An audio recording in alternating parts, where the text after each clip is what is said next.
Salut à tous, j'espère que vous allez bien. Aujourd'hui on se retrouve avec Saya. On va faire la vidéo tous les deux. C'est les vacances. Donc elle va faire de la mise en eau de certains bacs. On va refaire un terrarium rapidement. Je vais vous parler un petit peu de ce que j'ai récupéré. On va parler un petit peu avant, parce que quand je fais avec le téléphone, c'est compliqué. Les plans avant-arrière, c'est un peu chiant. Avant toute chose, n'hésitez pas à laisser un commentaire, un petit pouce bleu, abonne-toi. Je te laisse quelques secondes pour aller t'abonner à la chaîne. C'est important pour être averti des nouvelles vidéos. Il faut savoir qu'il y a une vidéo par semaine et que tous les jours, voire tous les 2 jours, je fais des lives sur TikTok. Donc abonne-toi sur TikTok au même nom, Venomix Max Carter, afin de pouvoir suivre les lives que je fais plus ou moins 3 à 6 fois par semaine.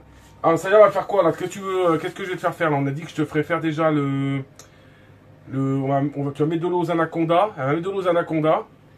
Là, on vient de faire quoi depuis tout à l'heure là? Allez, explique un petit peu ce qu'on vient de faire à la caméra. Bouge pas. Alors, ça y est, vas-y, je m'écarte comme ça, vu qu'il y a la détection du visage. C'est elle qui va vous expliquer. Donc, qu'est-ce qu'on a fait depuis tout à l'heure? Alors, on a nettoyé les nouvelles pierres pour le nouveau terrarium. Et on a tout nettoyé. Ça nous a pris au moins 1 heure. Et c'était très très long pour que tout soit mis en place. Ouais, parce que tu as vu la pièce d'élevage, c'était le gros bazar, il y avait de partout, il y avait de la... Faut savoir que j'ai récupéré en fait récemment, des nouveaux cailloux, donc je vais vous les présenter, je laisse calibrer sur Saya. Voilà, donc je vais vous montrer en même temps, donc des nouveaux cailloux, comme vous pouvez voir la couleur, du lichen, que j'ai récupéré donc en allant visiter le reptilarium du Larzac, vidéo que vous allez peut-être avoir avant ou après, je sais pas. Donc j'ai lavé les pierres, c'est des pierres un peu rouge bordeaux, là elles sont mouillées, donc elles sont un peu marron. Plus un gros seau de gravier. Donc je me suis arrêté, j'ai foutu ça dans un sac dans la voiture au milieu des valises pour pouvoir faire un nouveau terrarium pour Crotale. Donc histoire qu'on ait une bonne vision des crotales. Surtout là, je pense que je vais balancer peut-être le viridis dedans, histoire qu'on le voit bien. Voilà, c'est assez sympa, je trouve. Je vais faire un mix. On va faire un mix avec, je pense, peut-être un peu de roche plate blanche, je sais pas trop encore, avec des bouts de bois, on va voir. Allez, ça y est, je te laisse faire, je te filme, tu vas mettre à boire à l'anaconda. Allez, vas-y, fais ta vie là, c'est parce que je te filme que... Allez, donc tu mets à boire à l'anaconda, donc elle a l'habitude, elle sait ce qu'il faut faire, ce qu'il faut pas faire. Tu tournes la clé et tu décales, voilà. Tu peux décaler ta vitre. Voilà, mets tes mains à plat dessus. Voilà. Mets-toi plus sur l'arrière de la vitre. Vas-y. Voilà. Stop, c'est bon, pas plus. Pas plus. Donc qu'est-ce qu'il faut faire, qu'est-ce qu'il faut pas faire? Toujours avoir un œil sur le serpent et toujours éloigner ses mains du terrarium. Voilà. Donc là les mains, vous voyez, sont en dehors. Elle a un œil sur le serpent. Parce que ça, bon, le serpent on ne bougera pas. Mais là, elle est en train de lui mettre 2,5 litres d'eau. On lui remet de l'eau. J'ai lavé le bac tout à l'heure. Il a foutu des copeaux dedans, mais c'est pas grave. Voilà, terminé. Mets pas trop les mains dedans. Voilà. Maintenant, on referme la vitre. Mais pas les doigts dedans. Voilà, jamais. Voilà. Tu redécales un peu l'autre au cas où. Qu'elle soit bien plaquée. Non, l'autre côté. Voilà, l'autre, tu vérifies qu'elle soit bien plaquée ce côté-là. Voilà, et tu remets ta serrure. Donc pareil, même procédé. Non, dans l'autre sens. Il y a un sens. Le côté plat, voilà. Non, le côté plat. Voilà. Tu viens, tu glisses, et une fois que tu es au fond, tu tournes ta clé. Voilà, tu la laisses dessus. On lui fera vaporiser les vipères après. Donc le terrarium qu'on va faire aujourd'hui, c'est celui... Donc le terrarium qu'on va faire aujourd'hui, c'est celui-ci. J'ai tout vidé. J'ai tout vidé pour justement l'aménager rapidement. Bon, je vais pas le finir. C'est juste pour vous montrer un petit peu la couleur des cailloux. Mais voilà, on va pas le faire entièrement aujourd'hui parce que voilà, c'est un peu... voilà, ça va être très long. Donc c'est juste pour vous présenter ces jolis cailloux. Comme quoi, vous êtes dans la nature, vous pouvez récupérer plein de pierres. C'est cool. Et ensuite, je vous montrerai les nouveaux terrariums pour les Trimeresurus que j'ai fait, parce que je les ai passés des tout petits terrariums, comme vous vous rappelez, plats, assez bas, sur des terrariums hauts. Comme ça, au moins, ils ont plus d'espace sur la hauteur, c'est beaucoup mieux. Donc, ça y est, je te laisse tenir la caméra, comme ça. Voilà. Non, tu tiens par la poignée. Voilà. Donc,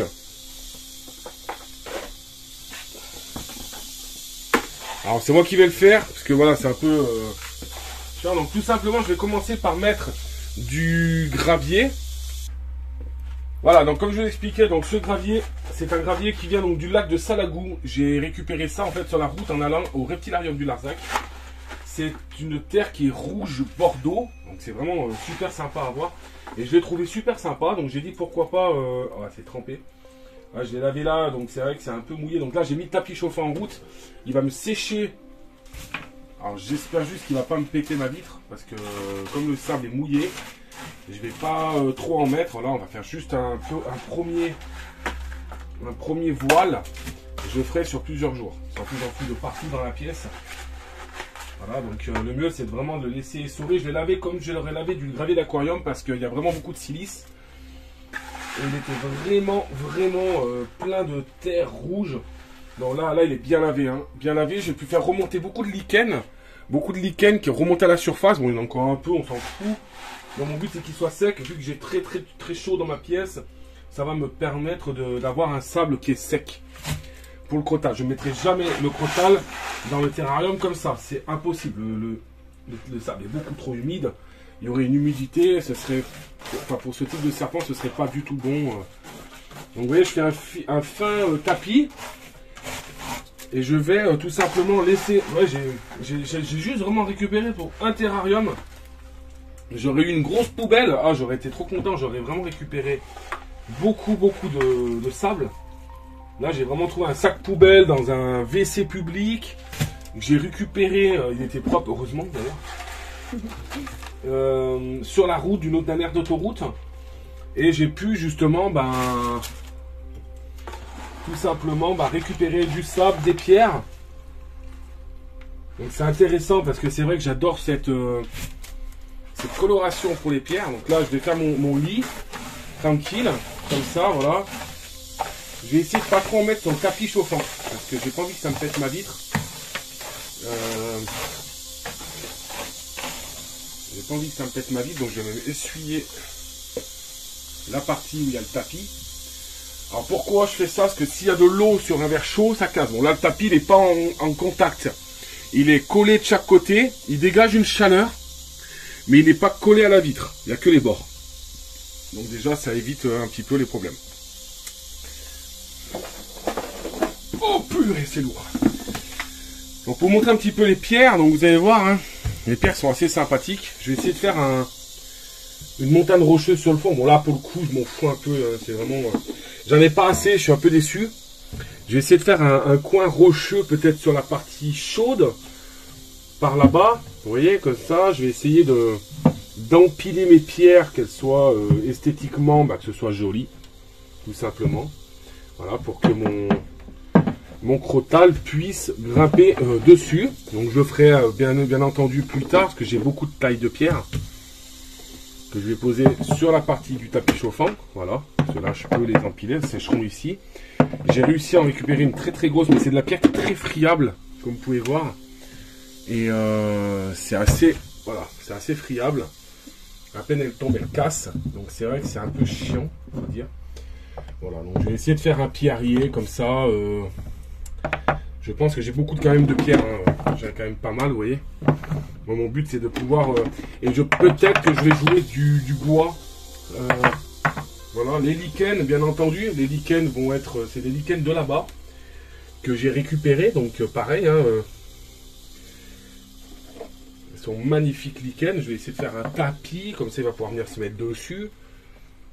Voilà, tranquillou. Et puis après, on a encore tout un petit seau de petites pierres que je vais laisser dedans. Voilà. Bon, c'est surtout pour pas avoir trop de bazar dans mon truc. Donc voilà. Donc là, je vais y mettre le crottal viridis, je pense. Donc qui est très clair. Alors soit je mets le viridis, soit je mets l'épidus. Mais vu que j'ai d'autres crottals qui doivent rentrer, à voir, je sais pas. Peut-être que ce sera. Mais là, je pense qu'il me faut bien minimum un mois avant que tout sèche vraiment nickel. Voilà, mais c'était pour que vous voyez un petit peu vous puissiez voir la coloration de ces pierres. Je trouve ça magnifique. Voilà, je vous emmène, hein, c'est vraiment cool. N'hésitez pas quand vous êtes en nature. Bon là, j'ai tout lavé. À l'extérieur, on a tout lavé, on a passé un moment. Hein. Ouais. Et vous voyez, c'est quand même vraiment cool. Le truc, c'est que j'ai beaucoup de terrarium, vous voyez, naturel, désertique. Voilà, toujours la même couleur. Et ça me saoule un peu. Et vous voyez, par exemple, bon là, je peux pas le faire. J'essaierai de mettre des bouts de bois dedans. Un peu de couleur blanc, vous voyez, ça ressort tout de suite bien. Je trouve ça super cool. Voilà, vous me direz ce que vous en pensez en commentaire, n'hésitez pas. Hop, on ferme, on laisse sécher ça pendant un petit mois et on se retrouve dans un mois pour ça. Alors ça y est, c'est quoi qu'on va voir là maintenant comme serpent là dans les deux terrariums? Les trimés. Voilà, donc les trimés, vous les avez là en haut. Vous en avez un qui est ici. Alors, je vais décaler la lumière. Ça, vous le verrez. Voilà, il est là. Donc, trimé Resurus albolabris. Donc, j'ai le mâle qui est là et j'ai la femelle qui est juste ici. Vous voyez, posée dans le terrarium. Alors, vous voyez, ils sont sur toute la hauteur. Et là, les terrariums, ils paraissent gros. Ils sont pas gros, hein, ils font 25, 25, 40, 40, je crois. Ou 20, 20, 40.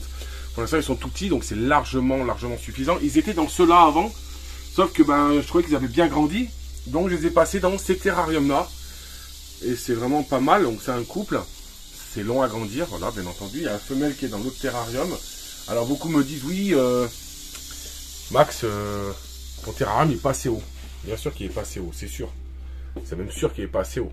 Bon, à terme, j'aimerais pouvoir dégager ces deux-là là-haut.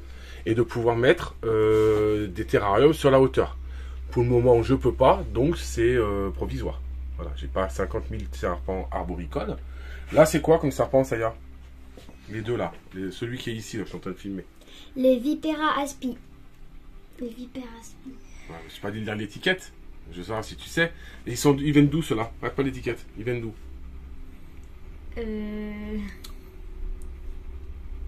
On a quoi comme serpent en France? Voilà, ça y est, elle adore les serpents, mais elle n'aime pas du tout savoir d'où ça vient. Voilà, ça la fait rire. Vas-y, je peux te filmer? Ouais, ça la fait rire, madame. Voilà, on a des boas en France. On a des boas en France, les amis. Bravo, ça y est. En France, on a quoi? On a vipère et couleuvre. Voilà, les amis, donc j'espère que ça vous aura fait plaisir, cette vidéo. Sympa, avec Saya. Qui donne à manger, qui donne à boire à l'anaconda. Moi, je vais mettre un peu d'eau au crotal. Ouais les amis, donc n'hésitez pas à laisser un commentaire, partager la vidéo, j'espère que ça vous fait plaisir. N'hésitez pas à aller voir la vidéo de la semaine dernière. Voilà, alors je vais faire une parenthèse dans cette vidéo. On m'a dit que fallait attraper la vidéo sur les vipères aspi où je vous montre plus ou moins comment procéder si vraiment vous n'avez pas le choix pour capturer, la remettre en liberté quelques mètres plus loin. On m'a dit oui, pourquoi tu l'attrapes pas à la tête? Alors il faut savoir un truc, c'est que les vipères, tout ce qui est vipéridés, c'est des dentitions solénoglyphes. Solénoglyphes, c'est-à-dire que c'est des crochets basculants, mais ils basculent sur les côtés. Faut savoir un truc, c'est que si vous attrapez un serpent à la tête sans savoir comment ça s'attrape, vous vous faites mordre. Donc, non, on n'attrape pas un serpent à la tête quand on ne le connaît pas. Encore moins une vipère si on n'est pas sûr de savoir comment il faut faire. Il y a des techniques à avoir. Moi, j'ai l'habitude. Même en ayant l'habitude, il faut se méfier parce qu'il suffit que le serpent se vrille du cul. Il suffit que le serpent, tu chopes mal la tête, il bascule un crochet, il t'envenime le doigt. Donc, vous n'attrapez pas un serpent venimeux à la main. Point à la ligne, vous ne cherchez pas à comprendre. Mettez des œillères, on vous dit de le faire avec un crochet ou un bâton. Vous le faites avec un crochet ou un bâton. On n'attrape pas les vipères aspi à la main sans savoir faire, sans avoir les techniques de contention sur des serpents solénoglyphes. Voilà, j'espère que ça vous aura plu. Petit mot de la fin. Abonnez-vous. Ah, faut s'abonner parce qu'elle me saoule tous les jours. Elle regarde les statistiques, elle regarde le nombre d'abonnés, elle m'envoie des messages quand elle est chez sa mère. Papa, t'as gagné 3 abonnés. Voilà, donc allez-y au taquet, faites-vous plaisir. Allez vous abonner sur TikTok. N'hésitez pas, dans les liens des vidéos, je mets donc tout ce qui est boutique Amazon, tous les liens utiles qui sont en rapport avec moi, que ce soit les adresses mail pour avoir les PDF de formation. La boutique Amazon disponible aussi. Merci pour tous ceux qui passent par elle. Et je vous dis à la prochaine. Ciao, ciao. Au revoir. Et je vous montre quelques serpents. Donc là, c'est la salle. Donc là, vipère aspi. Donc elle est là, hein. Elle est belle. Hein. Ah oui. Et puis, papa, là, c'est un plaisir de nettoyer. Hein. Ouais, c'est un plaisir, les amis. C'est un plaisir. Voilà. On désinfecte toutes les surfaces. On nettoie tout. Les yeux, bon, on n'a pas encore nettoyé les yeux, hein, mais bon. On en a au moins pour 30 minutes. Voilà, on frotte. Oh, c'est bon. Voilà, c'est beau. Hein. Franchement, j'aime bien cette pièce d'élevage. Oui, donc comme vous l'avez dit, il y avait des serpents là. C'est quoi les serpents là que tu vois au fond? Quoi? Ah. C'est quoi? Ta bouche là, c'est quoi? Je sais pas. Il y a 5 minutes en plus. Je me rappelle plus des noms. C'est trop rire. Voilà. Au revoir. Abonnez-vous.